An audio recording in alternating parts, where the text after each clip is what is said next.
کبھی کبھی ایسا ہوتا ہے کہ کچھ واقعات جو بظاہر بالکل الگ تھلگ لگتے ہیں اصل میں ایک دوسرے سے جڑے ہوتے ہیں اور ایک بڑی تصویر بنا رہے ہوتے ہیں۔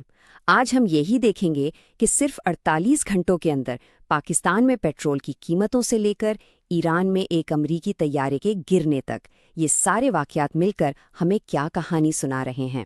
جی ہاں، صرف 48 گھنٹے اور پورا خطہ جیسے ایک دھماکے کے دہانے پر آ کھڑا ہوا۔ یہ صرف ایک جملہ نہیں ہے بلکہ ان واقعات کا خلاصہ ہے جنہوں نے پوری دنیا میں خطرے کی گھنٹیاں بجا دیں۔ صورتحال اتنی تیزی سے بگڑی کہ ہر گزرتا لمحہ ایک نئی ٹینشن لے کر آ رہا تھا۔ آئیے ذرا تفصیل میں چلتے ہیں۔ تو کہانی شروع کہاں سے ہوتی ہے؟ حیرت انگیز طور پر اس کی شروعات پاکستان سے ہوتی ہے، جہاں ایک معاشی فیصلے نے لوگوں کو کچھ وقت کے لیے سکا سانس لینے کا موقع دیا، لیکن جیسا کہ ہم دیکھیں گے یہ راحت بھی ادھوری تھی۔ دیکھیں، حکومت نے پیٹرول کی قیمت میں 80 روپے کی ایک بڑی کمی کا اعلان کیا۔ اگرچہ IMF سے مشاورت کی وجہ سے اس فیصلے میں تھوڑی دیر ہوئی، لیکن اصل مسئلہ ڈیزل کا ہے جو اب بھی بہت مہنگا ہے، اور چونکہ ملک کی ساری ٹرانسپورٹ سارا سامان ڈیزل پر چلتا ہے، اس لیے اس کی اونچی قیمت کا مطلب ہے کہ مہنگائی کا بوجھ عوام پر ویسے کا ویسا ہی رہے گا۔ اور یہی تو وہ تلخ حقیقت ہے جو اس جملے میں چھپی ہے۔ یہ عام آدمی کے جذبات کی بالکل صحیح عکاسی کرتا ہے کہ بھائی پیٹرول تو سستا ہو گیا، لیکن باقی چیزوں کی قیمتیں کب کم ہوں گی؟ تو معاشی دباؤ جوں کا توں رہتا ہے۔ اچھا، تو ایک طرف پاکستان میں یہ معاشی معاملہ چل رہا تھا اور دوسری طرف ہزاروں میل دور دنیا کی دو بڑی طاقتیں آمنے سامنے آ رہی تھیں۔ یہ ان 48 گھنٹوں کی کہانی کا سب سے خطرناک موڑ ہے۔ اور پھر وہ خبر آئی جس نے سب کچھ بدل دیا۔ اطلاعات کے مطابق ایک امریکی F-15 جنگی طیارہ ایران کے اندر گر کر تباہ ہو گیا اور اس کا پائلٹ وہ لاپتہ ہے۔ اب یہ کوئی معمولی حادثہ نہیں، یہ ٹینشن میں ایک بہت بڑا اور خطرناک اضافہ ہے۔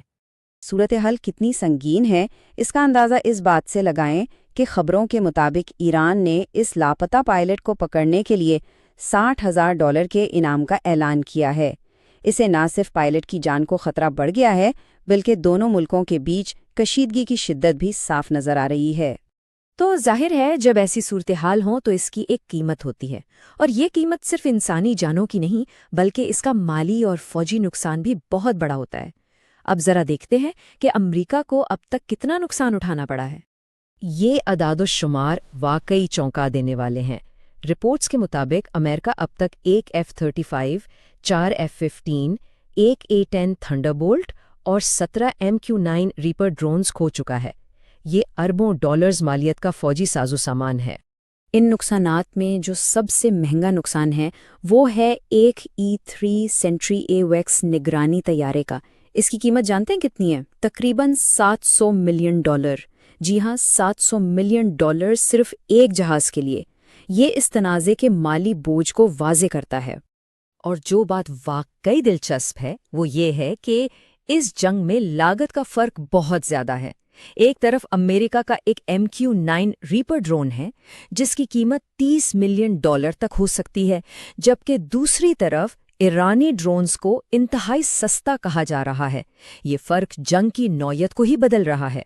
تو سوال یہ ہے کہ امریکہ کو اتنا زیادہ نقصان ہو کیسے رہا ہے؟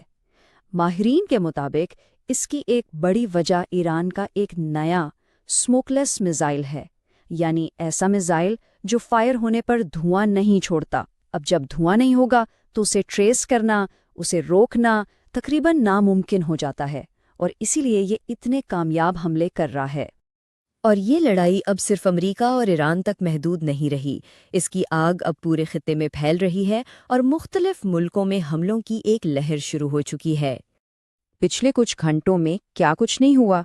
اسرائیل میں ایک ایروسپیس کمپنی پر بڑا میزائل حملہ ہوا ہے۔ عراق کے شہر بصرہ میں تیل کی تنصیبات کو ڈرون سے نشانہ بنایا گیا ہے، اور تو اور سعودی عرب میں امریکی سفارت خانے پر بھی حملہ ہوا ہے۔ یہ واقعات بتا رہے ہیں کہ پورا خطہ اس کشیدگی کی لپیٹ میں ہے۔ اس ساری سنجیدہ صورتحال کے بیچ ایک بالکل ہی عجیب و غریب منظر سوشل میڈیا پر بھی دیکھنے کو ملا۔ ایک ویڈیو میں لاکھوں ڈالر مالیت کے امریکی ڈرون کے ملبے کو مقامی لوگ ٹک ٹاک پر لوہے اور اسکریپ کے بھاؤ بیچنے کی کوشش کر رہے ہیں۔ یہ جدید جنگ کی ایک الگ ہی حقیقت ہے۔ اچھا، سعودی عرب میں امریکی سفارت خانے پر جو حملہ ہوا تھا اس کی سنگینی بھی اب واضح ہو رہی ہے۔ دی وال اسٹریٹ جرنل کے مطابق یہ حملہ شروع میں جتنا بتایا گیا تھا اس سے کہیں زیادہ شدید تھا، اور اس نے نہ صرف کئی منزلوں کو نقصان پہنچایا بلکہ ایک CIA اسٹیشن کو بھی نشانہ بنایا۔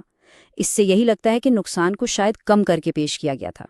تو آخر میں یہ سوال پیدا ہوتا ہے کہ جب اسموک لیس میزائل اور سستے ڈرونز جیسی نئی ٹیکنالوجیز جنگ کے اصول اور طاقت کا توازن بدل رہی ہیں، تو عالمی بساط پر بڑی طاقتوں کا اگلا قدم کیا ہوگا؟ کیا یہ ایک نئے اور زیادہ خطرناک دور کا آغاز ہے؟